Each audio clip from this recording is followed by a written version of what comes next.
nomás que encontramos, ¿no? Entonces todo depende del enfoque que vayamos a tomar en cuenta.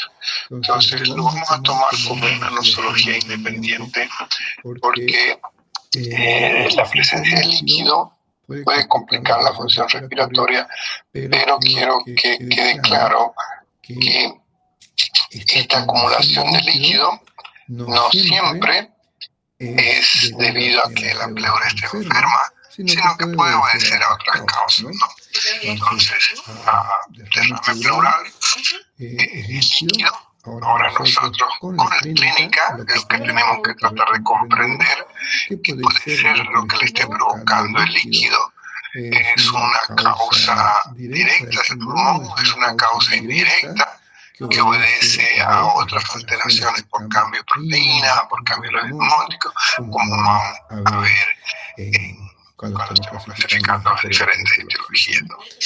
Aquí es bueno repasar un poquito lo que aprendimos en fisiología, la famosa ley de Starling, ¿no? Entonces, en ocasiones van a encontrar la terminología como un derrame pleural primario o secundario, son sinónimos. Que en términos más claros simplemente es debido a que la pleura está enferma o es que es debido a otra causa. Entonces, para comprender un poquito mejor, es bueno reconocer un poquito la fisiopatología. Imagino que ya deben haber llevado un poquito de fisiopatología de este tema, pero si no, vamos a repasar un poquito, ¿no? Entonces, nuestros líquidos, el plasma, que está compuesto por agua principalmente, es el que se encarga de mantener los fluidos en el cuerpo, ¿no? Donde están además llevándose los glóbulos rojos, los blancos, proteínas, ¿no? Entonces, estos líquidos tienen que tener una presión y básicamente esta presión está dada por la fuerza del corazón y la resistencia de los vasos, es decir, en otras palabras, la presión arterial. Entonces, esta presión hidrostática, cuando hay una alteración en esa ley de Starling, por ejemplo, insuficiencia cardíaca, lo tomo como primero ese ejemplo porque es lo que ya han llevado en cardiología, ¿no? Lo que es insuficiencia cardíaca, ¿no? Y cuando hay cambios en la presión ondulótica, es decir, que no tenemos la cantidad de albúmina suficiente para que mantenga el volumen dentro del espacio intravascular, este se puede salir. Y lo más común cuando estamos hablando de afectaciones del pulmón es cuando existe afectación en la permeabilidad capilar. Esto ya por causas primarias a nivel pulmón, como ser debido a diversas inflamaciones. El común más frecuente es el tema de la inflamación del parénquima, que lo conocemos como neumonía, ¿no? Pero también tenemos que considerar otra de las variables que puede ocasionar, que es el tromboembolismo pulmonar, que a propósito, ¿ya avanzamos tromboembolismo? No, creo que no hemos llegado. Ok, hoy vamos a hablar. Y en caso de neoplasia, como vimos en la clase anterior, el cáncer puede hacer compresión en lo que es la vía linfática y esto nos va a llevar, ¿no? Entonces, ahí lo que tenemos que tratar de comprender es que el derrame tenemos como tarea ver si se trata de un exudado o trasudado. En términos que corresponde a la fisiopatología es simplemente a la analogía de que si es una causa primaria o secundaria o una pleura enferma o una pleura sana, ¿no? Por ejemplo, hablamos de trasudado cuando la pleura no tiene ninguna patología pero se está llenando de líquido. Eso se conoce como trasudado. Esto puede ser por alteración, como dijimos hace un momento, en las presiones hidrostáticas, como en las fallas cardíacas o en la falta de producción. El principal órgano productor de proteínas es el hígado, ¿no? Entonces, cuando tenemos una falla hepática, ya sea por cirrosis o por cualquiera de sus causas, hepatopatía, pues no vamos a tener la cantidad suficiente de proteína y vamos a retener líquido. Y el otro que también vemos es el tema de las pérdidas, ¿no? Sea un síndrome nefrótico o sea un síndrome nefrítico, que ya van a llevar con el doctor al cáncer para tratar de complicar comprender un poquito mejor, ahí el glomérulo está perdiendo proteínas y esta falta de albúmina es la que va a ser responsable. Pero algo que tienen que considerar, que habitualmente cuando vamos a sospechar el trasudado, por favor recuerden que hay una policerositis, es decir, que en otras palabras, si tengo un derrame pleural, lo más probable es que sea bilateral. Si tenemos un problema de hipoalbuminemia, no solamente va a ser la policerositis, sino también vamos a tener edema, ¿no? Y que a veces confundimos con el tema de la insuficiencia cardíaca, ¿no? En cambio, cuando hablamos de exudado, ahí básicamente es la pleura la que está inflamada. Una pleuritis de causa por un derrame paraneumónico, que se puede convertir en empiema, o en causa de neoplasia, ¿no? Donde este derrame de líquido de sangre, ahí es la afectación. Entonces, ahí tenemos que tomar en cuenta, entonces, pero recuerden que clínicamente puedo sospecharlo, pero no lo puedo confirmar, porque la única manera de confirmar si estamos frente a un cuadro de trasudado exudado es a través de examinar ese líquido, ¿no? Aquí recordamos un poquito cuando hablábamos de nosotros complementarios, ¿no? Entonces, ¿cuál es la clínica? Primero, tenemos que ver si hay afectación de pleura, si hay una pleuresía, inflamación de la pleura, vamos a tener las manifestaciones propias que nos indican. El síntoma más común es el tema del dolor tipo pleurítico.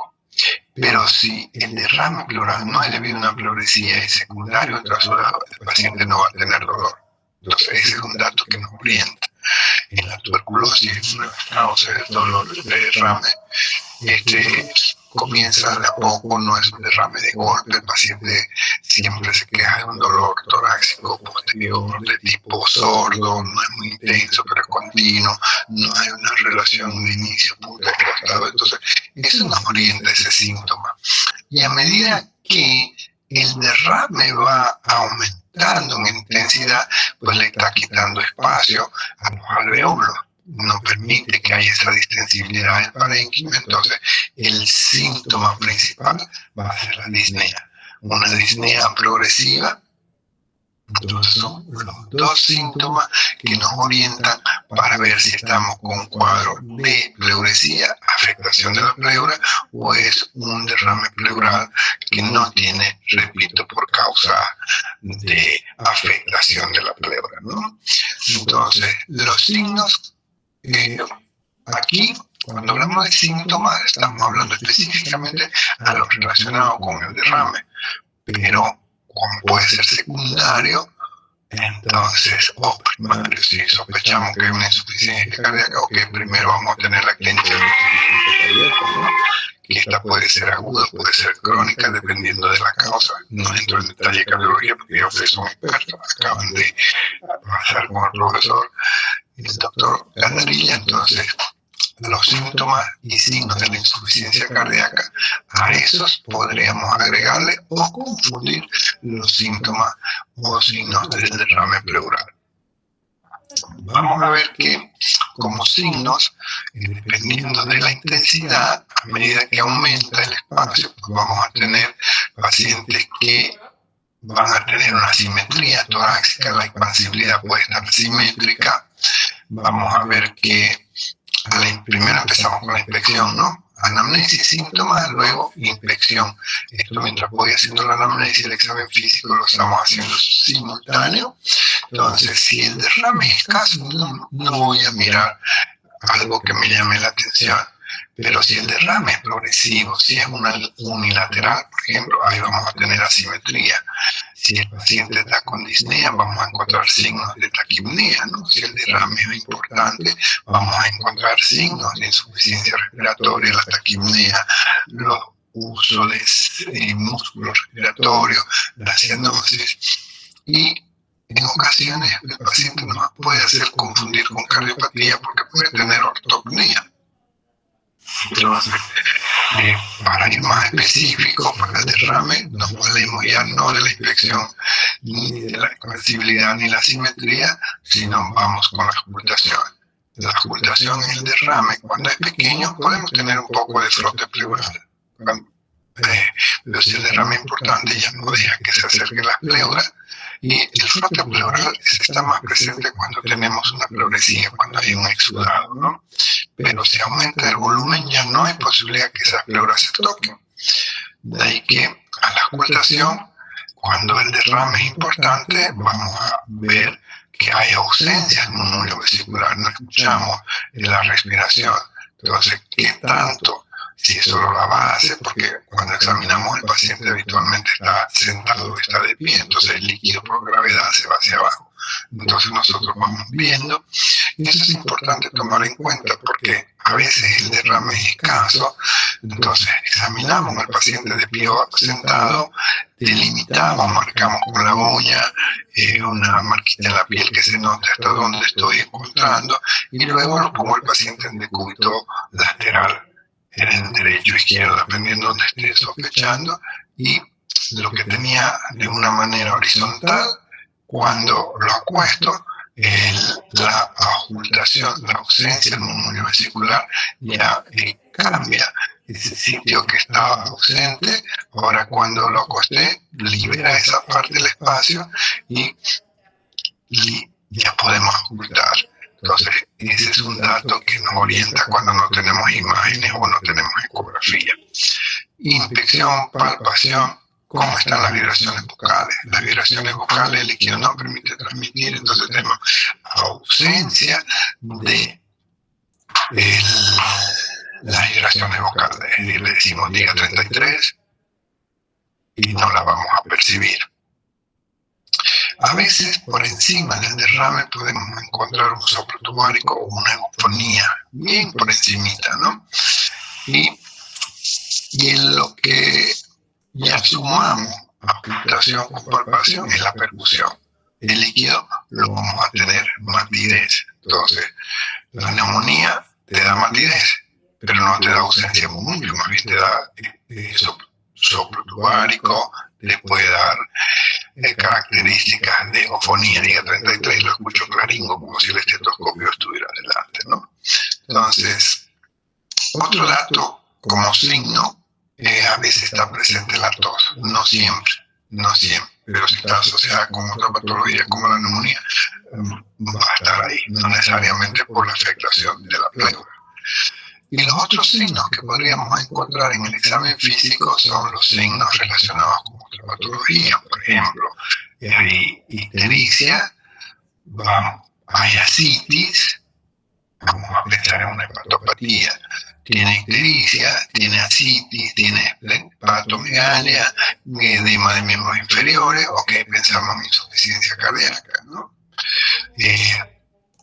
La anamnesis nos orienta mucho para qué voy a sospechar, ¿no? Entonces, tomen en cuenta que habitualmente, porque aprendimos en semiología, si discutimos a nivel del borde de la columna, podemos tener el signo de Coragne, o podemos tener también el signo de Merlo, que no es lo mismo que la mano de Merlo, ¿no? Entonces, cuando sospecho eso, ¿qué tengo que comprobar? Con exámenes de métodos complementarios. Esto hablamos cuando hablábamos de métodos complementarios, dábamos algunos ejemplos. En los no invasivos, imagínate tener una paciente embarazada en el primer trimestre, quieres ver si tiene un derrame, no le voy a pedir una radiografía porque tiene riesgo, por más que la protege, por eso se olvida el técnico y no le va a proteger. De ahí que prefiero hacer una ecografía, ¿no? La ecografía con el COVID se utilizó bastante. Final se quedó como un estándar, igual que la radiografía, y que vamos a ver signos claritos, como ser el signo de la código de barra. Eso es práctica, a ver si tenemos oportunidad de tener un derrame para que lo hagamos. Y vamos a ver que tiene una sensibilidad interesante, porque ya de 20 a 50 ml, recuerden que el espacio, la cantidad de líquido que tenemos entre las pleras es de 50 ml, ¿no? Entonces, ya lo podemos detectar de manera temprana. Y si vamos a hacer una toracocentesis para examinar ese líquido, es obligatorio, hoy como el protocolo en la guía, obligatorio que tenemos que hacerlo bajo ecografía guiada. Pero no es indispensable. En la época de mi residencia no teníamos el ecógrafo ahí tan disponible, así que funcionábamos simplemente con la percusión. y determinarlo clínicamente. Ahora la radiografía, si no tenéis inconveniente de contraindicación, la radiografía tiene una muy buena sensibilidad. No necesito, para derrame pleural, no necesito gastar en una tomografía o irradiarlo más al paciente, porque con la radiografía es suficiente. Vamos a detectar derrames pequeños hasta que me borre el ángulo costofrénico, costo diafragmático, ya me da para sospecharlo. Aunque ese borramiento puede también dar con otras causas, una paquipleura, por ejemplo, un engrosamiento pleural por una causa previa también puede dar de esto, ¿no? Y nos puede dar los signos del menisco. Entonces, si combina estos dos, es mucho no para un derrame pedir una tomografía, pero sí, si además estoy sospechando que el problema puede ser un proceso neoplásico, pero obviamente voy a preferir una tomografía, no la radiografía ni la ecografía, ¿no? Entonces, todo depende de qué estoy sospechando. Pero si solamente quiero ver si hay líquido, pero ¿de qué me sirve saber si hay líquido o no hay líquido? Porque, como les dije, lo puedo interpretar como un signo más. Lo que me interesa es ver el conjunto de signos para tratar de entender por qué tiene ese derrame. ¿Sí? Entonces, ¿cómo vemos en la radiografía? Si comparamos, vamos a activar el puntero y miramos nuestra radiografía. ¿Qué pasó con el puntero? No le pusimos pila, ya le pusimos pila. Entonces, aquí es los signos que tenemos que ver. Esto es una radiografía de pie, vemos los ángulos que tienen bien visibles como punta de lápiz, el costo de costilla, costo diafragmático, costo frénico o cardiofrénico, ¿no? Tanto el derecho como el izquierdo. Así tenemos que verlo. Entonces, cuando tenemos un derrame, comienza a borrarse. Si el derrame es pequeñito, vamos a ver, apenas borra aquí. A medida que va aumentando el derrame, pues va comprometiendo más zonas.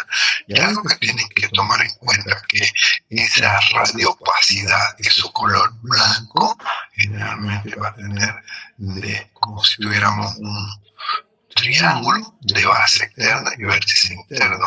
Y lo que aprendimos en la curva de Monceau clínicamente también lo podemos hacer como analogía a ese abombamiento, porque la gravedad hace que tenga esa característica como todos los fluidos, ¿no?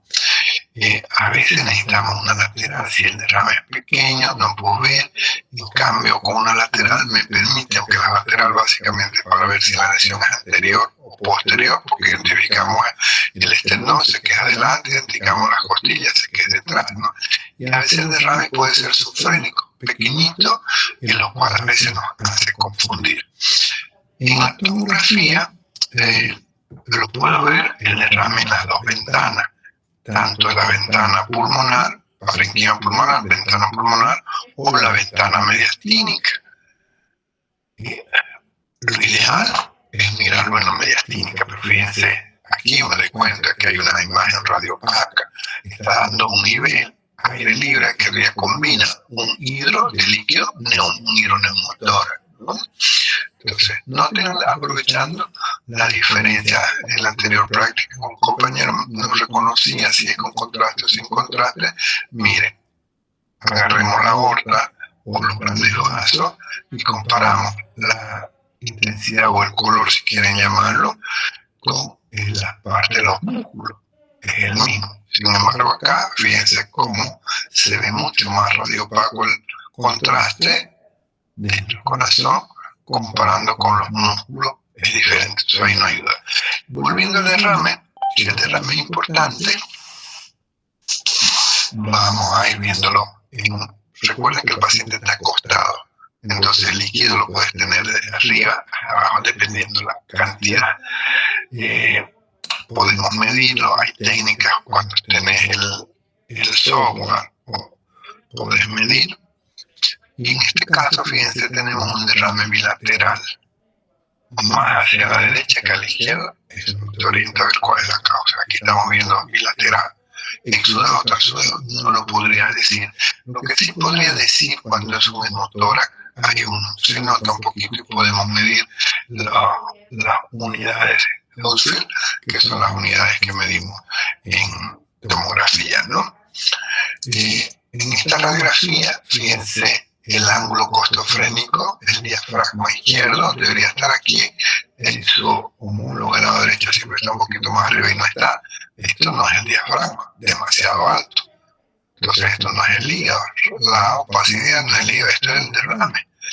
Entonces tengo mis dudas, ok, así como examino acostado, percutiendo también la radiografía. Entonces, de pie me tiene esta forma, lo acuesto, fíjense cómo ya se libera la parte que está cerca, si lo estoy acostando en el decúbito que corresponde, porque el líquido por gravedad se va a ir abajo, como cuando agarramos una botella con agua, si la ponen de pie y la ponen acostada, exactamente es el mismo ejemplo.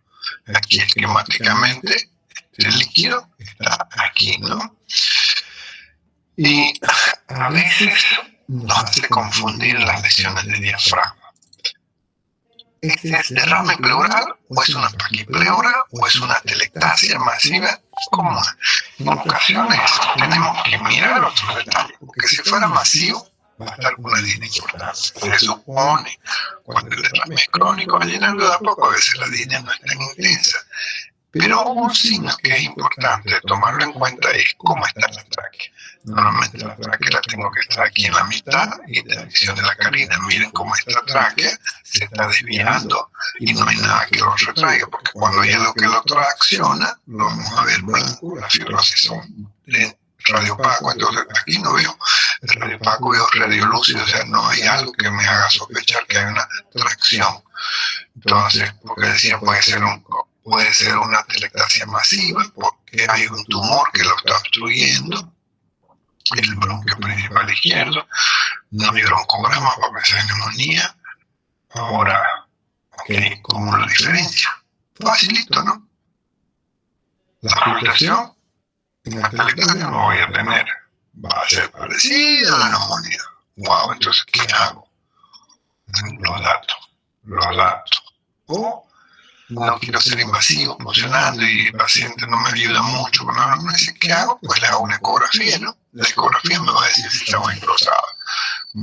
Ok, no tengo ecografía, bueno, hacerle una tomografía, gasta un poquito más de plata, irradiar a tu paciente, le vale su riesgo, porque siempre tenemos que ver no solamente mi interés en el diagnóstico, sino también riesgo-beneficio para ese paciente.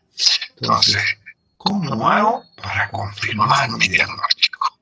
Ok, puedo confirmar líquido con la radiografía, con la tomografía o con la ecografía, pero no voy a ver si se trata de un exudado o transudado. La única manera de confirmar si se trata de un exudado o transudado es obteniendo el líquido, haciendo lo que se conoce como una toracocentesis diagnóstica.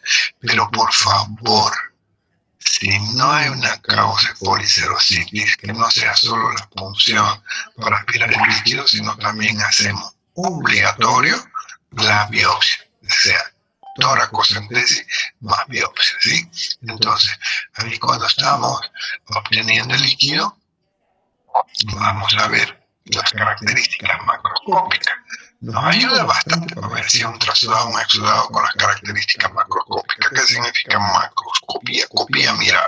Macro, mirarlo en grande, ver todo el líquido, ¿no? Entonces, vamos a ver que si es un líquido claro, como agua, o como orina, citrino, ya me va a pensar más en un trasudado, pero si ese líquido que parece claro, que parece trino, tiene mucha espuma, ya un dato indirecto que me está diciendo que tiene contenido de proteínas elevado, ¿no? Entonces, el aspecto macroscópico, ¿qué color es el líquido? Es como agua, es citrino, como orina, es espeso, es turbio, purulento, ahí hablamos en piema, es achocolatado, es blanquecino como leche, quielotórax.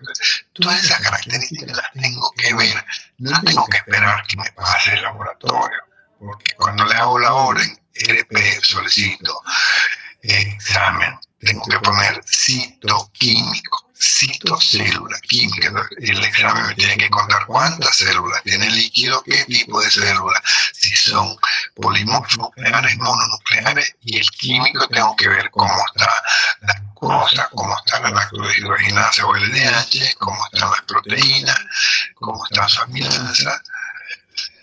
Y siempre que lo sospecho de un cuadro que sea infeccioso, además le voy a pedir una tinción de 100 miligramos, porque en lo que aprendí en nuestro medio, en mi época residente, nuestro profesor nos decía, todo derrame pleural es tuberculosis hasta que se demuestre el contrario, porque lamentablemente tenemos demasiada incidencia de tuberculosis, ¿no? Puede haber una tuberculosis con insuficiencia cardíaca, puede haber una tuberculosis con una hepatopatía, puede no ser inmunodeprimido, puede contagiarse. Entonces, a veces clínicamente no es fácil hacer la diferencia, por lo tanto, sí necesito tener los resultados. Si en alguna parte ven el contagio de Wright, simplemente es ver cómo está, cuántos polimorfos tenés, cuántos linfocitos tenés. La reacción de Rivalta, básicamente en base al conteo de las proteínas, igual que el criterio de Lai, y la citología siempre va a buscar cáncer. ¿Cuándo vamos a buscar cáncer? Principalmente le vamos a poner ahí énfasis en la orden cuando nuestro líquido sea de tipo sanguinolento. Si no tiene antecedentes de un traumatismo de tórax, el paciente, para pensar en un hematoma traumático, piensa en cáncer. Si ese líquido lo ves que no te hace coágulo, piensa en cáncer. Y el pH siempre no lo va a dar. Esto en la práctica vamos a ver los resultados. El examen le voy a dar probablemente en la práctica un laboratorio los resultados y le voy a decir de qué se trata. ¿Es un exudado o otro exudado? Y ahí tenemos que agarrar estas características que estamos viendo, ¿no? Entonces los criterios de Lai, que es un arreglo de oro, esto te orienta si es exudado. ¿Cómo sé que el exudado en el criterio de Lai es la relación proteína-pleura que tiene que ser mayor cantidad?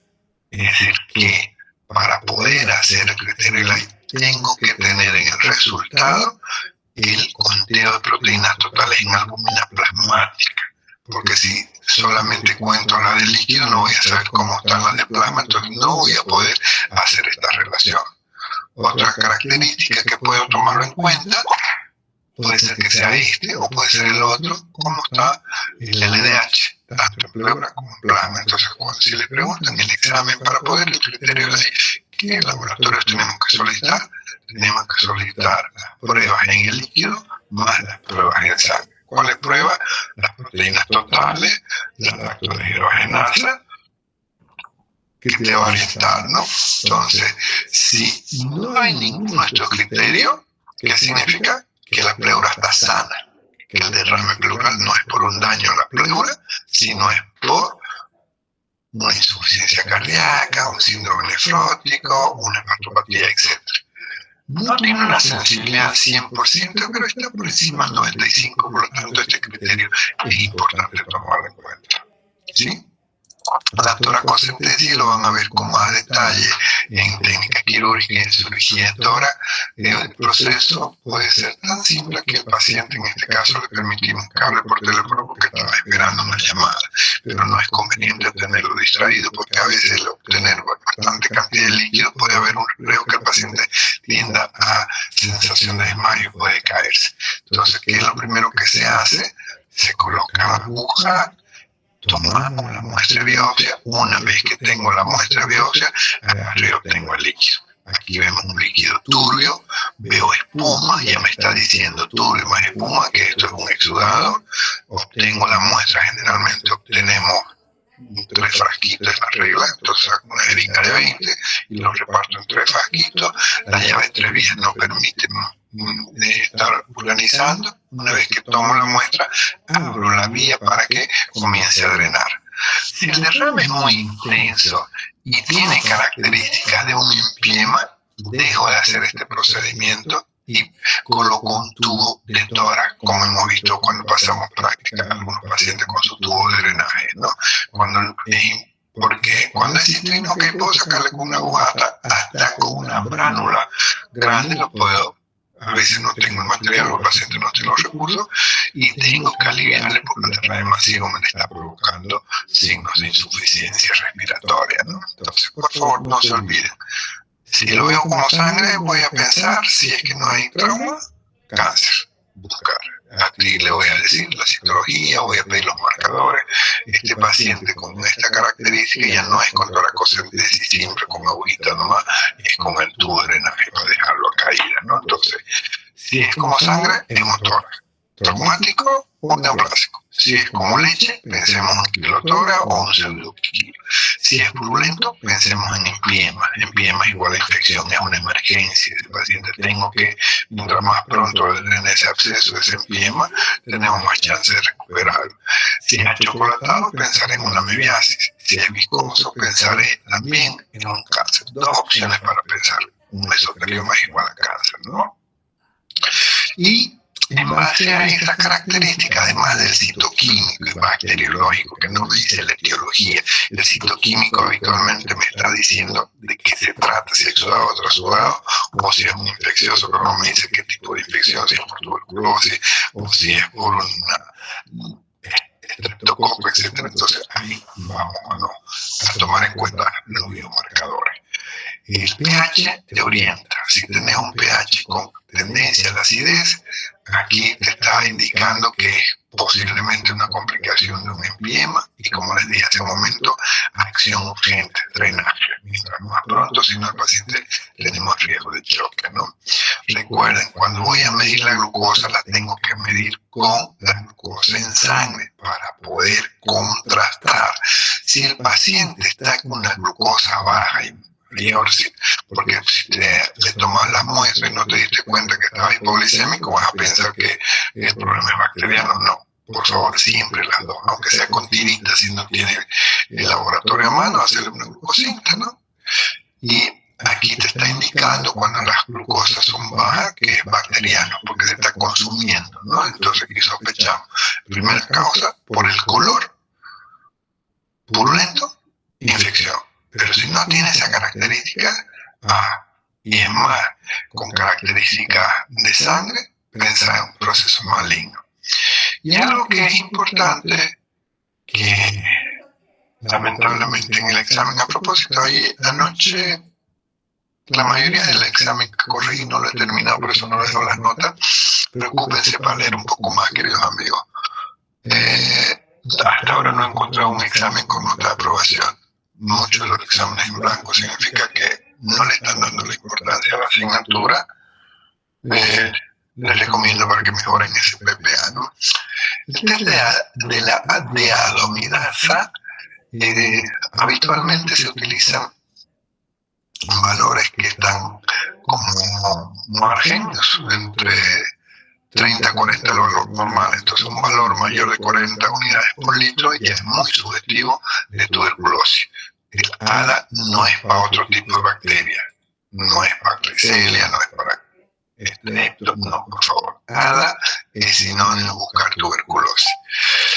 Y los triglicéridos, si tengo ese paciente lechoso, ok, voy a medir los triglicéridos líquidos como también de la sangre, y además me puede llevar a sospechar que puedo tener una ruptura del conducto torácico. La citología, para ver si es neoplasia, lamentablemente en la primera muestra apenas te alcanza un rendimiento de sensibilidad del 60%. Y en la mayoría de mi experiencia de residente, que es donde uno se le graba más la cosa, ni chicha ni limonada no podríamos definir lo que se trata. Entonces, el algoritmo básicamente es esto. Sospecho clínicamente un derrame, trato de confirmar con una imagen, ya sea de radiografía o de ecografía. Fíjense que no les pongo por preferencia la tomografía, porque es mucho lujo, ¿no? Pero si estoy sospechando otra cosa más, ok, sí, vamos, ¿no? Una vez que confirmo que hay un derrame, vamos a la toracocentesis para ver de qué se trata. Utilizamos los criterios de Gray para ver si es un exudado o si es trasudado. Recuerden, con un criterio, es decir, relación proteína o relación LDH, no necesito tener los dos. Uno solo es suficiente para decir que es un exudado. Una vez que tengo ese líquido, hacemos la orden ERP, citoquímico bacteriológico, más adición del CNS, más ADA, para ver de qué se trata. Y aquí me van a llegar los resultados. Y si Si es exudado, pero no sé cuál es la causa, biopsia pleural. Pero nosotros, por el tema de la alta incidencia de la tuberculosis, es de cajón, como les mencionaba hace un momento. No puedo hacer punción si no voy a hacer la biopsia. En la práctica nosotros tenemos el conflicto en el hospital que no siempre tenemos la famosa aguja porque no es cualquier aguja que se puede hacer biopsia. Entonces a veces nos limitamos solamente a tener, no cumplimos la norma, pero no es que nos olvidemos, sino es que no tenemos las condiciones de esa agujita. Entonces una vez que tengo definido si es un exudado o trasudado, ¿qué hago, no? Si es trasudado, ¿qué tengo que hacer? Si es importante el derrame, tengo que drenarlo. Aunque la causa se vaya a volver a formar porque es cardiópata, porque es renal, porque es hepatópata, no importa. Ese paciente no está pudiendo respirar, el líquido le está haciendo una acción mecánica a esos alveolos, no está permitiendo, entonces tengo que drenarlo. Generalmente los trasudados son bilaterales.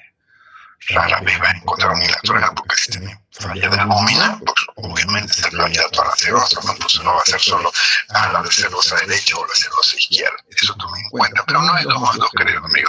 Muchas veces me he encontrado con derrames que son trasudados y es solamente en un solo sitio todavía, ¿no? Entonces, en estos casos de que estoy seguro que es un trasudado, no le voy a poner un tubo de drenaje grandote, provoca más dolores y más riesgo de infecciones, ¿no? Entonces aquí vamos a hacer como una aguja fina con drenaje, ¿sí? Ahora, recuerden, si sospecho de un trasudado, de una pleuresía, de un empiema, aquí ya, perdón, dije trasudado, de un exudado, ya tiene que ser con drenaje, ¿sí? Entonces, este derrame paraneumónico o empiema puede ser simple, complicado. Cuando es simple, cuando es un derrame paraneumónico. Existe la neumonía, el derrame, pero aún no se ha hecho todavía un empiema. Entonces ya es complicado cuando en el líquido está encontrando signos de infección. Y una de las cosas que a veces complica en la tuberculosis, como afecta a la pleura y fibrosis, y cuesta sacar. Vos ves el líquido, pero la pleura está dura, espera sacar una cantidad y no está sacando. ¿Por qué? Porque puede estar loculado, ¿no? Y a veces en la radiografía sospechamos de derrame loculado y son los famosos tumores evanescentes, como vieron probablemente vieron en cardiología, los tumores evanescentes que son derrames pleurales loculados localizados que le hacen su tratamiento diurético a su insuficiencia cardíaca y el paciente se desaparece esos derrames, ¿no? Y algo que revisando para preparar la clase en Up to Date habla de los fibrinolíticos intrapleurales, es decir, cuando tenés un problema de una afectación de pleura, tenés que tratar de soldar esas pleuras, ¿no? Eso lo vamos a ver más en técnicas quirúrgicas, ya mencionamos en la parte de tuberculosis. Y si tenés eso loculado, pues podríamos usar estos fibrinolíticos un poquito caros, como la teplasa o la DNasa, pero está dentro de los protocolos que tenemos que pensar antes de hacer una cirugía con video asistida, ¿no? Hay que, si el derrame es sospecha maligno, ok, biopsia, por favor. La biopsia, porque tengo que buscar marcadores histoquímicos y ver en el microscopio ese tejido para tratar de ver, ¿no? A veces esos derrames no los podemos parar y se siguen formando, ¿no? Entonces ahí habrá que hacer una pleurodesis química, ¿no? También lo hacemos en la tuberculosis, como mencionamos, ¿no? Le metemos entre las pleuras para tratar de soldarla y evitar que se formen, ¿no? El más frecuente que se usaba era el talco, tiene una eficacia 80-90, pero puede darse, ¿no? A veces usamos un pero en estos casos, si es loculado, no lo vamos a usar, ¿no? Entonces hay que tomar en cuenta de qué se trata antes de ver qué decido. No es que le esté haciendo propaganda Notebook, sino es hacer, esto es un recordatorio para ver si les interesa hacer estamos en las últimas 2 semanas y quisieran tener algunos puntitos extra, ¿no? Estar trabajando con su bitácora. Bitácora, en otra palabra, no es más que el registro de las actividades que estén haciendo a través de su cuadernillo. Es un mensaje subliminal que les pongo aquí. Porque siglo XXI, sino un médico que no usa la guía está en desventaja, ¿no? Hay situaciones especiales y las complicaciones que tomamos en cuenta, ¿ya? Entonces, sospecha motora, ¿qué tengo que hacer? Insisto, buscar causa de trauma, o que el paciente esté usando anticoagulantes, si ninguna de esas cosas, y es fumador, o está peso, esa fiebrecita que no pasa, pensemos en cáncer, ¿sí? Quilotórax, recuerden, tenemos que ver qué tal están sus triglicéridos, ¿no? Un paciente bebedor, gordito, come mucho dulce, tortas, etc. Y el edema de reexpansión post-toracocentesis es algo que hay que considerar. Por favor, no sacamos, por más que el paciente esté disnéico, no sacamos tanta cantidad de líquido de golpe. Normalmente vamos sacando de una manera paulatina, 300, 500, lo paro, 10 minutos, 20 minutos, voy abriendo para evitar esta característica del edema de reexpansión que puede complicarte, ¿no? Entonces, y habitualmente no sacamos más de 1,5 litros si quieres disminuir los riesgos. Y algunas personas se olvidan y tienen complicaciones de choquearse y pueden hacer cuadros severos que hasta pueden fallecer tus pacientes, ¿no? Entonces, en resumen, estas últimas diapositivas, para cuando repasen, solamente necesitan estas 2 últimas diapositivas que está dentro de su material de consulta, que es lo que tenés que hacer frente a un derrame pleural. Primero, tratar de reconocer la etiología. ¿Cómo voy a sospechar la etiología? Con anamnesis.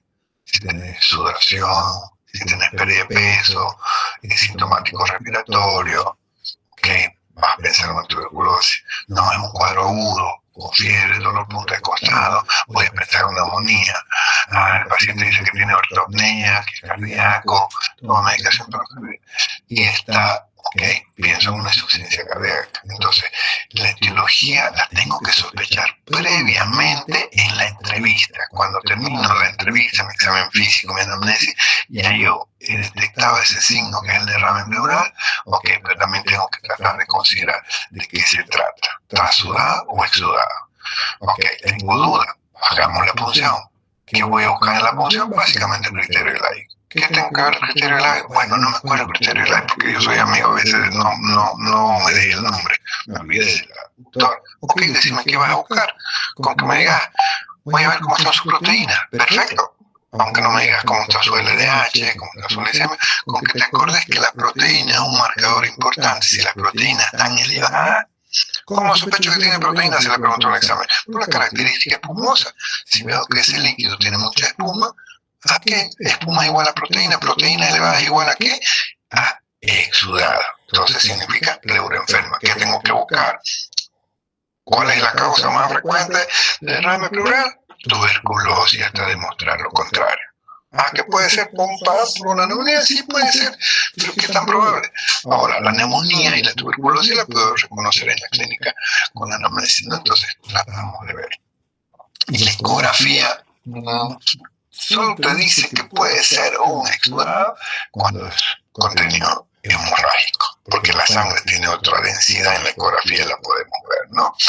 Entonces, cuando el derrame es importante, que me está provocando disnea, vámonos con tratamiento mínimo invasivo. No tengo que esperar a buscar a un especialista, cirujano y tórax. Ustedes, queridos amigos, tienen que tener la destreza de ubicar. Mejor si estás con el ecógrafo, no, mejor pidiendo consulta al cirujano que venga y lo haga. Perfecto. Pero cuando estés en tu provincia, a veces no lo vas a tener. Yo tuve una mala experiencia en mi provincia, nunca me voy a olvidar. A ver, me llega un paciente con un escopetazo. ¡Pum! Radiografía. Líquido, eso era un hemo. Yo me acordaba que tengo que hacer esto, pero lo que no aprendí, y ustedes van a aprender para que no les pase, era cómo se armaba los frascos para obtener, porque no es conectar los frascos que vacíe solamente, porque tenés que colocarlo en el frasco que tenga el sello de agua. Eso lo vamos a ver en la práctica. Voy a insistir para que no les vaya a tocar esa mala experiencia. La suerte que tuve que había una enfermera con muchos años de experiencia que se dio cuenta que ya no tenía ni idea, imagínate. El doctor Toledo, año provincia mía, pero sabía qué hacer, lo que no sabía era cómo armar bendito frasco. ¿Cuántos años han pasado y lo sigo recordando? Pero cada vez cuando me toca este tema de hablar con ustedes, me voy a asegurar que sepan armar el sello de agua. Un detalle que a veces te complica si no lo sabes hacerlo, ¿no? Entonces, y en esta lámina es el resumen de todo, ¿no?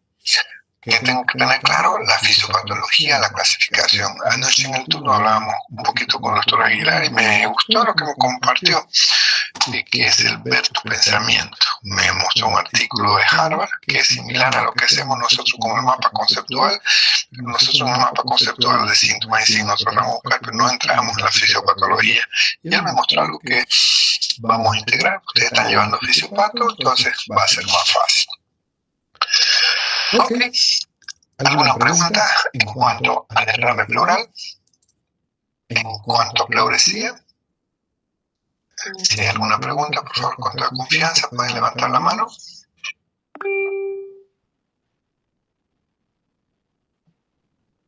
Aquí. Belén, le escucho, señorita. Buenas noches, doctor. Disculpe, ¿y cuando es un derrame pleural multitabicado, esto ya tiene, es con tratamiento o directamente pasa a ser cirugía? Depende de la cantidad. A veces con los multilobulados más que tabicados, el término que utilizamos lobulado, generalmente lo intentamos drenar. Si vemos que no conseguimos obtener, hacemos el control de la radiografía y vemos que el tubo se ha ido a otro lado, no donde queremos. Entonces ahí llamamos al cirujano de tórax porque ese paciente tiene que ir a quirófano. Y a veces terminan haciendo una toracotomía con una pleurotomía. Gracias, doctor. De nada. ¿Alguna otra consulta? ¿Puede bajar la mano, Belén? Shadi, ¿le escucho? Doctor, ¿será que nos podría explicar, al menos verbalmente, el procedimiento de cómo hacer la toracocentesis? Claro que sí, es facilito, le cuento. Es solo animarse y tener. Ahora que terminemos de hablar de derrame, voy a hablar de neumotórax, que también hacemos el procedimiento. El neumotórax es un poquito más complicado que el derrame, porque tenemos que buscar, si tengo cambio el derrame, yo tengo que acordarme, si es derecho, acordarme hasta donde llegue el hígado. Entonces voy agarrando mi percusión, voy viendo, si no tengo el ecógrafo, si tengo el ecógrafo no tengo duda, agarro el espacio intercostal, ¿qué voy a hacer? ¿Con una aguja o con un tubo de tórax? La técnica varía un poco, ¿no? Entonces ubico generalmente el quinto o sexto espacio, pongo anestesia, aunque sea un trocar, siempre le ponemos un poco de anestesia porque duele las punciones, porque no son agujas más gruesas para poder sacar el líquido, ¿no? Y luego conectas con tu llave 3 vías, conectas donde vas a drenar y empezás a dejar que salga solito. De preferencia el paciente acostadito si tiene alguna patología. Si no, puede estar sentado como lo demostré en el gráfico. Ahora que hablen de motor, voy a mostrar unas imágenes y en la práctica lo vamos a ver mejor porque hay muchos pacientes con tubos de drenaje para que podamos visualizarlo. Pero en técnica quirúrgica con seguridad que le van a mostrar la asepsia, la antisepsia, colocar en el campo, primero que te coloques tu material de bioseguridad. Te van a mostrar que te tienes que colocar justo por encima del borde externo porque en el interior están las terminaciones nerviosas a provocar menos dolor. Solo tenemos que tener la precaución de dónde es, ¿no? Si es derecho o izquierdo. Tengo en la memoria, ahorita me viene mi residente por estar charlando, puso el tubo en el lado equivocado. ¿Y por qué lo puso? Porque no ocultó, no percutió, se fijó solo en la radiografía. Pero la radiografía la puso en negatoscopio volcada. Pobre paciente. Dos tubos. Uno en vano y el otro que tenía que ser necesario.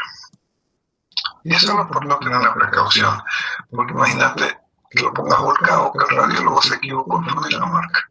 Por eso, antes de hacer procedimientos, debemos verificar en la clínica que va a estar la matidez.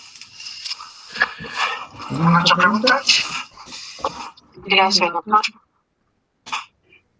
Yo sí tenía una duda. Cuando tengo una radiografía y hay una imagen hiperdensa, ¿cómo? Me perdí un poco, pero no sé cómo distinguir si es un pneumotórax o, por ejemplo, un derrame. Su micrófono no me ayuda mucho, ya le aumenté el volumen a mi amplificador. ¿Me podrías repetir tu pregunta, por favor? Sí, ¿me escucha? Ahora es mejor. Ya. Si yo tengo una radiografía y hay una imagen, Samantha, ¿puedes hablar un poquito más lejos de tu micrófono? Ya, ok. Disculpa. Ya. ¿Cómo puedo diferenciar entre un derrame y un pneumotórax si yo tengo solo una radiografía? No, pues. Depende un poco de Con eso. clínica y con radiografía, querida Samantha, es una diferencia abismal. En la clínica usted le golpea el tórax, percusión, derrame, mate. Aire, timpánico. En la radiografía, más fácil. Líquido, hiperdenso. Aire, translúcido. Líquido, radiopaco o blanco, si quiere que le diga. Aire, negro o radiolúcido. Es facilito diferenciarlo. Ahora que veamos el neumotórax se va a dar cuenta. Ya. Gracias, doctor. De nada, señorita. ¿Alguna otra consulta? Ok. Vamos para responder mejor la pregunta de nuestra futura colega. Dejar de compartir, pare de sufrir derrame, vámonos a compartir. ¿Dónde está el neumotórax?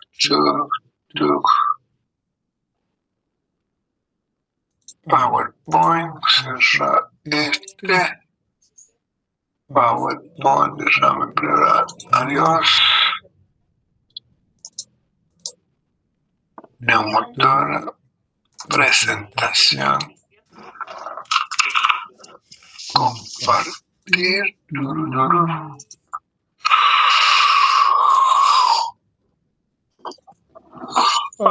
Me largo el turno, vamos a ver. ¿Me confirma si se ve, por favor? Sí, doctor, sí se ve. Gracias. Ok, neumo, aire, tórax, aire en el tórax. Así es simple. ¿Okay? Los neumotórax pueden ser chiquititos, pueden ser grandes, pueden ser primarios o secundarios, pueden ser espontáneos. Hay que pensarlo. Hay que pensarlo. A veces no lo sospechamos. El anterior turno llega un paciente sábado en la tarde, después de jugar pelota, viene con una franca insuficiencia respiratoria. ¿Qué te pasó? No sé, yo estaba jugando pelota y de pronto sentía un dolor en el pecho y no podía respirar. Pum, dolor punto de coca, pleura. Súbito, de golpe, sin nota con fiebre, neumonía, ok. Neumotórax, se rompió la pleura. Doctor, otra vez una abuelita. Mi abuelita de 65 años. Doctor, me duele mi pecho y no puedo respirar. ¿Qué le pasó? Nada, doctor, vengo aquí al mercado al semi-bolsón y hay algo que lo desea. ¿Qué puede provocarle con el esfuerzo? Facilito, ¿no? Osteoporosis, fractura en costilla, ¡pum! Perforó la pleura. Entonces, hay que sospecharlo. En ocasiones se puede, otras veces es un hallazgo casual cuando es pequeño. Entonces, la presencia de aire, como ven en la primera imagen que les estoy mostrando de ejemplo, aire radiopaco, no radiolúcido. El hígado radiopaco, blanco. Si veo acá arriba, como un vamos a empezar a derrame. Si veo negro, y este es el borde bien clarito. A veces chiquitín, tengo que verlo con detalle, ¿no? Entonces, para entender mejor, he planteado estos objetivos. Primero, recordemos la fisiopatología. ¿Por qué se puede producir aire entre las pleuras? Ahí tenemos que ver qué tipo de neumotórax, espontáneo o secundario. ¿Y qué me ayuda para confirmar qué tipo de estudio le voy a pedir? ¿Le voy a pedir un hemograma? Para nada. Bueno, para ver qué podría hacer, no, pero para el neumotórax, para nada. Tengo que ver qué estudios, ¿no? Y mejor, algoritmos terapéuticos. Si tengo primario, ¿qué tengo que hacer? Si es secundario, ¿qué tengo que hacer? Y sí o sí, tengo que tener conocimiento básico de que primero para usar mi aguja y por introducir al tórax tengo que hacer asepsia y antisepsia. Pero en situaciones de emergencia, como ha ocurrido, ni asepsia ni antisepsia, agarro un lapicero, le saco la mina y enchufo. Antes que se me muera el paciente, como en el caso extremo que esté viajando en avión, y de pronto se le rompa una bulla al paciente, ¿no? Entonces, aprendimos en anatomía que son las pleuras, ¿no? Son las dos membranas que recubren el pulmón, eso lo repasamos en la primera clase, ¿no? Entonces tenemos una pleura pleuretal y una pleura visceral. La pleura visceral no duele, la que duele es la pleura parietal. No siempre va a estar acompañado del enfisema subcutáneo, eso hay que tomar en cuenta, ¿no? Entonces, se mencionaba el sello de agua por la presión negativa, porque si hay un orificio, ¿cómo se llama? En vez de no hablemos con términos de orificio, hablemos de una fractura expuesta, es decir, que esté en contacto con el aire, pues cada que respire ese diafragma va a chupar aire de afuera y va a aumentar ese neumotórax. Entonces hay que tomar en cuenta, ¿no? Entonces la clasificación de neumotórax, vamos a ver. ¿Qué es la clasificación de tipo primario y secundario? ¿O querés la clasificación de causa traumática, causa iatrogénica? Por ejemplo, querés colocarle una vía central y ¡pum! Te pasaste. Iatrogenia, mala praxis o impericia, hay que ver. Y lo que más preocupa dentro de esta clasificación, cuando el neumotórax, atención. Tengo un videito el otro día que me llegó un pobre muchacho, limpiador de auto, migrante de La Paz, no era de la calle, simplemente una persona con pocos recursos.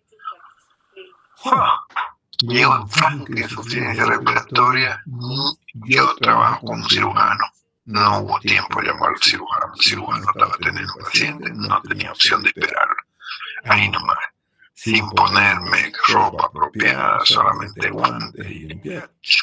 Mi aguja sonó como una vejiga desinflada y pudo respirar. Ya no tenía ese paciente cianótico.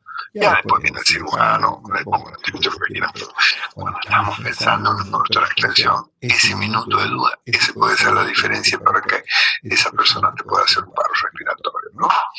Entonces, cuando hablamos de primario, es que vos no sabés que el paciente como este muchacho que llegó de la cancha, o no conocía. Ya después con la tomografía te das cuenta que tenía unas bullas, nació con unas bullas congénitas, las bullas son como unos globitos dentro del pulmón, hizo un esfuerzo, se rompió ese globito y ¡pum! Enfisema. Y atención, ¿por qué preocupa? No es solamente porque no está habiendo el intercambio gaseoso, sino que también está comprimiendo los vasos, ¿no? A nivel del corazón, el intestino, es como si estuviera apretando, no puede dilatarse. Entonces, esta clasificación te ayuda porque en base a eso vas a poder tomar conducta terapéutica. Aquí le doy el ejemplo de ese paciente, estas son las bullas dentro del pulmoncito, hizo un esfuerzo, ¡pum!, se reventó. Al reventarse hay salida de continuidad, las presiones negativas del diafragma que son altas, entonces el aire que estamos metiendo a través de la vía aérea empieza a salirse de acá y cada vez más, y lo va comprimiendo, como vamos a ver en la radiografía, cómo se comprime, ¿no? Estas bullas que también se conocen como bleps, y si sos fumador aumentan el riesgo. Estas son más frecuentes a nivel de los vértices. Fíjense, las posibilidades de un neumotórax espontáneo en los pacientes tabáquicos aumentan 9 veces. Pero no es solo por el tabaco, sino que tiene que haber una bulla previa, es decir, que haya una lesión previa. No es un pulmón sanito y solo por fumar va a romper de entrada. No, eso con el tiempo va a prestar en enfisema y va a aumentar. El secundario, un paciente con EPOC, por ejemplo, un paciente con fibrosis, un paciente secundario de tuberculosis, ¿ok? Deja su bulla, hacen sus cavernas, entonces eso puede romperse, la pleura visceral, ¡pum!, pasa. Aquí, esta es una radiografía de tórax sin contraste en ventana pulmonar. Fíjense, radio. Futura colega me preguntaba en la imagen, ¿qué color se ve el aire? Negro. Fíjense, acá hay trama, aquí no hay trama. ¿Qué será? ¿Alguien me puede decir qué es esto que tiene aquí? Circular. Parece una caverna. ¿Qué? Parece una caverna. No, la caverna no va a tener este borde externo. Sí. No. Este es el tubo. Al paciente que le han colocado el tubo para drenar ese neumotórax, atención, estamos haciéndole su control y vemos que aún no ha terminado de expandirse. La presión es muy alta, ¿no? Entonces, como es solo un corte, una rebanadita, en la rebanada, pues también le rebanó el tubo. Entonces, el borde es que te hace orientarte, ¿no? Entonces, el neumotórax, atención, ese sí que me preocupa. Por eso le digo a veces, no necesito estar en un hospital si lo sospecho. He visto en varias películas, he visto también en YouTube emergencias así, y solo tengo que saber que miren cómo está ese pulmón lleno de aire que está haciendo presión y miren cómo el corazón está apretado en esta parte. Entonces, esto lo encontré, hay signos a nivel de la circulación, vamos a ver en el cuello, en la triada de Beck, vamos a ver que tenéis una irritación importante, taquicardia, diaforesis, o sea, el paciente lo ve grave, en otras palabras, ¿no? Entonces, aquí es como una válvula, está roto el pulmón de aire, el aire que necesita para llenar los pulmones, pero de pronto como hay una lesión de continuidad, pues el aire no se va a los alvéolos, se sale afuera y eso lo va apretando los alvéolos, ¿no? Entonces, esto provoca lo que hemos aprendido en fisiopatología, un shock obstructivo. El aire entra y no sale. Entonces, el neumotórax espontáneo primario, siempre, si son personas jóvenes, busquen, peor si son fumadores, las posibilidades de una bulla. Si es secundario, mayor de 50 años, con antecedente de patología, cualquiera, crónica, cualquiera, desde la infecciosa como la tuberculosis, a las inflamatorias como el EPOC, o pacientes enfisematosos, ¿no? Entonces, siempre para un neumotórax buscamos factores de riesgo. El tabaco, y lo pongo el cannabis porque ya están apareciendo resultados. Antes no le daba mucha relación, pero ya están apareciendo resultados que le está dando la misma relación de riesgo, ¿sí? Y lo otro que tenemos que tomar en cuenta en las personas mayores, en las personas ya con riesgo de osteoporosis, a veces pueden haber fracturas espontáneas, esa costilla que se rompe y esa costilla es la que te revienta la pleura, ¿sí?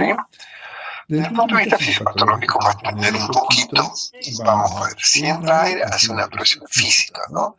La presión intrapleural se iguala con la atmosférica, el pulmón, que no tiene mucha fuerza porque es un tejido blandito, se va retrayendo, se va apoyando, y mientras más grande el neumotórax, más apelotonado, más aglomerado lo vamos a ver los alveolos del pulmón por su característica de fibra elástica, ¿no? Y a medida que aumenta vamos a también distender un poquito la simetría de la caja torácica, ¿no? Entonces, esto es por qué el paciente tiene disnea, el dolor es por la ruptura de la pleura y a esa afectación del compliance pulmonar. Entonces se altera la relación ventilación-perfusión que va a haber. la perfusión va a estar mantenida, lo que está alterada es la ventilación. Y esto te lleva a una hipoxemia secundaria a un shunt. Entonces no es un problema respiratorio, es una falla circulatoria obstructiva cuando estamos hablando de neumotórax. Atención. ¿Por qué? Porque hay una compresión cardiovascular, cardio, corazón y los vasos, ¿no? Y eso hace que el retorno venoso esté disminuido. Resumiendo así de simple la fisiopatología. ¿Cuál es la clínica? Dependiendo, ¿no? En general, lo que nos orienta a que hay ruptura es el dolor pleurítico súbito. Dependiendo del lugar y del orificio para ver si vas a tener disnea. A veces tenés simplemente una molestia y es un hallazgo casual porque en los casos de pleuresía y la hipersonoridad va a depender del tamaño del neumotórax. ¿Cómo obtengo la hipersonoridad? Con una percusión timpánico. Y la auscultación, obviamente, el alveolo está disminuido, entonces no voy a tener murmullo vesicular. Y el dolor va a ir bajando después de las 24 horas, aunque no le des medicamento. Parece que a veces el paciente se queda un ratito de solo y después le pasa. ¿Por qué? Depende del tamaño y el antecedente, si está comprometida o no esa pleura, ¿no? Entonces, ¿qué hacemos primero? El ABC. A de vía aérea. ¿Cómo está la vía aérea? No está fluida, está permeable. Y aquí implica ver otro dato más. Las características del zinc. Hemos tenido en pacientes traumáticos una asimetría de la cara y el aire ya no se queda solo en el alveolo, empezó a salir en el tejido celular subcutáneo y se fue a la cara. Y no exagero, en ocasiones hemos tenido pacientes que encuentran el sistema subcutáneo hasta en la pierna, porque como es tanta la presión del aire y así, puede ser muy dramático. Y a veces vas a ver esos pacientes con una deformación, toda su asimetría de las márgenes de la cara, del cuello, así abombado, y lo agarras, vos le apretas y un codet positivo. Hago la analogía del codet cuando marcamos edema, le apretas el pecho, te deja marcadísimo los dedos ahí, hundido. Porque el aire pues blandito, ¿no? Más blando que el líquido, entonces apretas. Entonces, estos pacientes, cuando son SPOT, baja a ir la B, que es la respiración de breathing, como está taquipnéico, con enfisema subcutáneo, por más que la vía aérea esté permeable, el aire se está saliendo. Y comienza a tener alteraciones hemodinámicas, la C de circulación, comienza a estar hipotenso, taquicárdico, empiezas a ver infiltración yugular unilateral, mayor sospecha de que tú estás haciendo en un neumotórax. Atención. Entonces, mientras más grande el neumotórax, más desaturación va a haber. No le pongo el oxímetro, me doy cuenta. Su disnea, su taquipnea y la cianosis van a ser los parámetros que me está diciendo que está desaturado ese paciente. Cuando son espontáneos, hay riesgo de recurrencia. Es decir, que lo solucionaste, pusiste su tubito, le quitaste y al tiempo pum, le vuelve a aparecer otro neumotórax. Entonces hay uno del 20 al 30%. Y si se vuelve a repetir, hay más probabilidad de que haga un tercero o un cuarto. Características genéticas, por ejemplo, el síndrome del Pirohot-2B, que son mutaciones del gen FLCN, o el síndrome de Marfan, o el síndrome de Ehlers-Danlos, es más posibilidades de tener estas blefas que hay, ¿sí? Cuando hay antecedentes de la familia de neumotórax espontáneos, ok, hay que buscar patologías del zinc, del tejido conectivo, ¿no? Entonces, vamos viendo. ¿Qué hago con la inspección? En estos pacientes donde vos sospechás, no, por favor, anamnesis completa. No. Solo qué le pasa, qué siente, y de ahí me voy directo a examinar. Me toco primero qué siento. Para los que nunca han sentido enfisema subcutáneo, pueden hacer la analogía. Hay unas bolsitas que tienen unos lobitos en su interior que es para proteger algo que compras que no sé si se golpea no rompe. Ponerlo debajo de una sábana o de una tela y anda apretándolo. Vas a sentir como burbujitas que se apretan. Este es el enfisema subcutáneo. Es fácil de reconocer. lo sentí y si no lo tenés claro, ponerle estetoscopio, apretarlo y vas a escuchar como si estuviera poniendo tu estetoscopio en la cabeza, tocándose los cabellos, así se suena más o menos, ¿no? Entonces, dependiendo del grado de neumotórax, a simple vista lo puedo reconocer el neumotórax.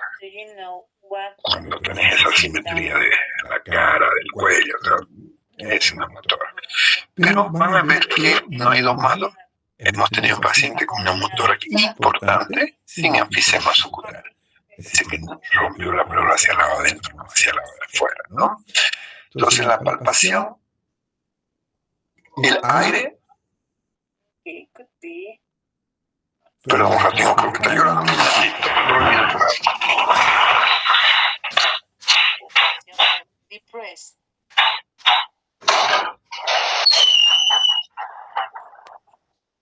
ya. El aire no transmite. Con las manos, la expansibilidad va a estar disminuida dependiendo de las características, del tamaño, va a haber asimetría. Diga 33, no voy a percibir vibraciones vocales tan ausentes. La percusión es lo más clarito. Golpeamos, tum, tum, tum, tum, timpánico. Ay, con eso me queda claro. Entonces, murmullo vesicular ausente, timpanismo y ausencia de vibraciones, no hay duda. No hay duda. Diagnóstico diferencial. Por el dolor y la disnea puedo pensar en un tromboembolismo, pero el tromboembolismo nunca me va a dar timpanismo. Por el dolor y la disnea puedo pensar en un infarto, sí, pero no me va a dar enfisema subcutáneo, no me va a dar ausencia de murmullo, la disección aórtica, dolor intenso, pero no me va a dar timpanismo, no. Entonces, es la pericarditis, dolor intenso, pero no da enfisema subcutáneo, no da matidez, no da timpanismo. No se sabe, ¿sí? Entonces, ahí hay que tomar en cuenta. Y otro caso que hay que considerar que es raro es el neumotórax catamenial. Esto está relacionado con el ciclo menstrual, en endometriosis, es decir, el tejido el tejido, al micrófono, vas a hablar, el tejido del endometrio puede estar fuera del endometrio, del útero, y en ocasiones puedes tener en la parte de la pleura. A eso hablamos de neumotórax catamenial. Lo sospechamos en mujeres en época que coincide con el periodo, hay que pensarlo, ¿no? Entonces la radiografía, como en la radiografía es facilito, micrófono. Sí, el micrófono. En la radiografía vamos a ver que, miren, a veces no es facilito cuando es un neumotórax pequeño, no es fácil encontrar esta línea. Son laminares, decimos, ¿no? Esto no requiere tubo, esto no requiere que haga un procedimiento invasivo, no me está haciendo un neumotórax. Atención, a veces la calidad de la radiografía no es tan buena. Si ustedes se fijan, ¿hay neumotórax o no hay neumotórax? Aquí me parece una línea, no hay trama, pero también aquí me parece no. Fíjense que tenemos que ver la pleo, el escápula, el omóplato, la sombra del omóplato me puede hacer sospechar. Entonces lo miro con detalle y no hay, aparte de la densidad ósea, no tengo trama vascular. Entonces, es que no siempre hay el enfisema subcutáneo, no siempre el neumotórax es tan grande para ver. Aquí, mostrándole que no tenemos problema, vamos a ver que lo que les decía, en la ecografía, en el modo B o el modo M, en el modo M, el famoso signo que hablamos de, lo voy a sacar, de que se ha ido a entrenar, me toca ayudar un ratito. El signo de el código barra, no, eso no sale. Voy a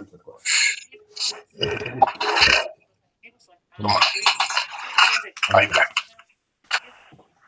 Este es el signo del código de barra, que así se ve cuando el pulmón está con aire, cuando es líquido es diferente, ¿no? Entonces nos ayuda, vamos a ver el signo de código de barra o el signo vertebral pulmonar.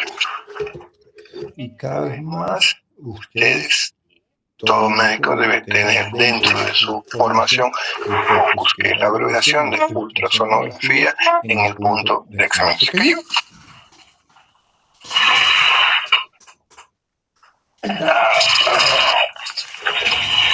Y es mucho lujo pedir una tomografía para otra. Pero a veces no es clarita la radiografía o el paciente no puede ir, ponerse de pie. Está una tomografía con contraste, fíjense el color. Otra, así se ve la motora. Y la motora, ¿en qué ventana? A ver, ¿en la ventana pulmonar o en la ventana megatura? En la pulmonar. Al sur. ¿Ya? Ahí. ¿No? Vamos a ponerlo en mostrar lo que te dije. En la ventana mediastínica sí me sirve para qué? Para reconocer el aire subcutáneo. Miren, tejido normal. Y miren aquí cómo se ve.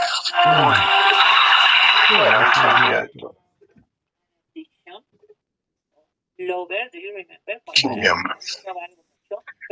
Corto.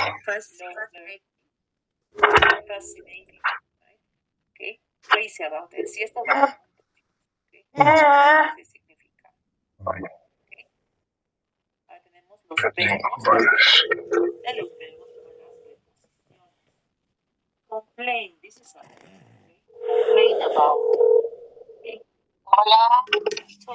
Dime, hermanita, estoy en clase, te escucho. Ok, chao.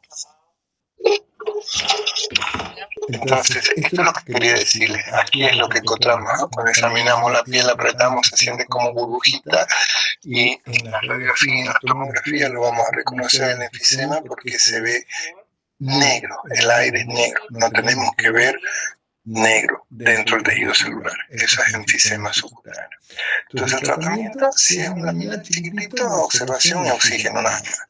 Pero si es más grande, vamos a empezar con una cita fina para evitar que sea una autotransfusión y ya especialice y me ponga un tubo de drenaje. Entonces aquí simplemente, como estoy mostrándole, agarro el segundo espacio, si es derecho o izquierdo, una agujita 14 o 16, no necesita ser tan gruesa, y espacio intercostal, línea media, cuarto o quinto, dependiendo, si lo voy a hacer a nivel de la línea axilar. Y ya el especialista, si son neumotoras a repetición, hará una pleurodesis, ¿no?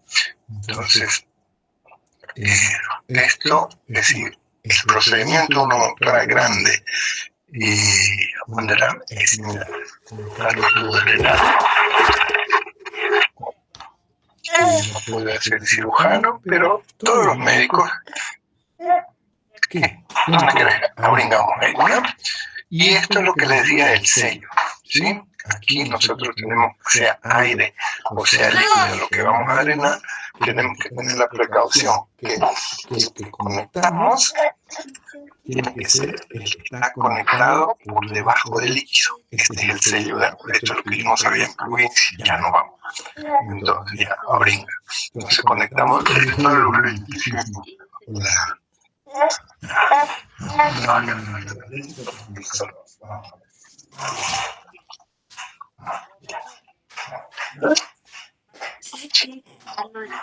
Entonces, esto es lo que no tenemos que olvidarnos, queridos amigos. Cuando vamos a colocar el sello, siempre tiene que haber líquido. El líquido tiene que estar tapando el tubo que va a conectarse al cuerpo. Puedes tener, generalmente usamos 3 frascos cuando hay mucho líquido. Cuando es neumotórax, solo un frasco es suficiente. Y en ocasiones de emergencia, agarro una botella de agua, agarro un equipo de suero, lo conecto a la agujita y debajo del líquido es suficiente porque cuando mete aire no va a chupar el líquido.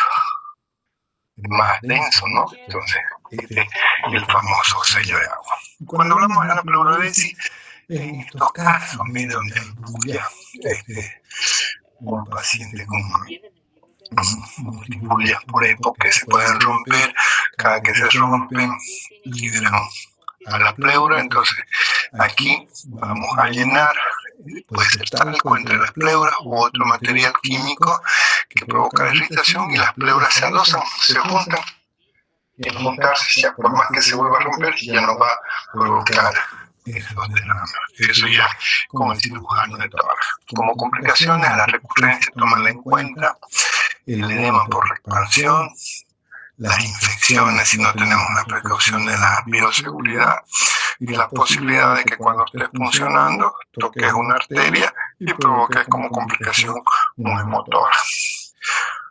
En técnica quirúrgica van a ver más detalles de cómo son los procedimientos, el riesgo, si vas a hacer una videoendoscopía, que es lo mejor del siglo XXI que usamos, y es muy frecuente que tengamos en ocasiones neumotórax bilaterales. ¿Se recuerdan el caso que les presenté del muchachito que con epilepsia, que llegó convulsionando, con estridor? No llegó convulsionado, tenía antecedentes de convulsión. Él fue iatrogénico, no tenía neumotórax, se había tragado un hueso, pero lo intubaron, empujaron el hueso, rompió y ese se provocó. Aquí tenemos doble lesión.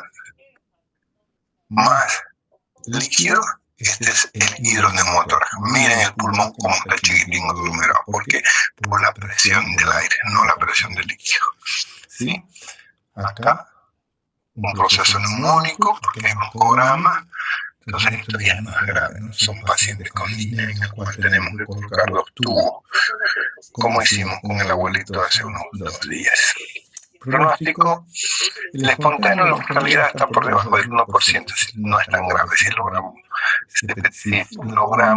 tener la asistencia probada cercana, ¿no? Se recomienda no volar en avión hasta una semana después de la resolución. Si tuviste tu neumotórax, te lo resolvieron, pero esperaste una semana por lo menos.